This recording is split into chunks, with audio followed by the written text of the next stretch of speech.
আর বিপ্লবের পরে র্যান্ডমলি রেইভ হয়, ডাকাতি হয়, তারপর শেষে মানে যখন সরকারি ব্যাংক লুট হয়, ট্রেজারি লুট হয়, এটা সব জায়গাতে হয়, কিন্তু এগুলো তো বাংলাদেশে হয়নি এখন পর্যন্ত। বিপ্লবের পরে আমি মনে করি যেহেতু এটা বিপ্লব না, আমার কাছে এটা গণঅভ্যুত্থান মনে হয়। তো গণঅভ্যুত্থানের পরবর্তী সময় একটা ব্যাপক উলট পালট হয়, সেই তুলনায় বাংলাদেশে আসলে এখনো পর্যন্ত ওভাবে কোনো ক্ষয়ক্ষতি হয়নি। আর বিপ্লবের পরে র্যান্ডমলি রেইভ হয়, ডাকাতি হয়, তারপর শেষে মানে যখন সরকারি ব্যাংক লুট হয়, ট্রেজারি লুট হয়, এটা সব জায়গাতে হয়, কিন্তু এগুলো তো বাংলাদেশে হয়নি এখন পর্যন্ত।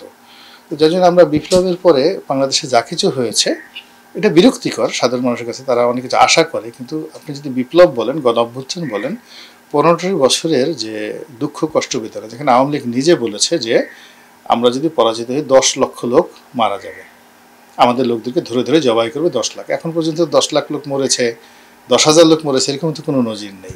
ফলে এটা আমি মনে করি যেটা আমাদের এক ধরনের অস্থিরতা, এক ধরনের ফ্রাস্ট্রেশন, বাট এটা নিয়ে সমালোচনা করার কিছু নেই।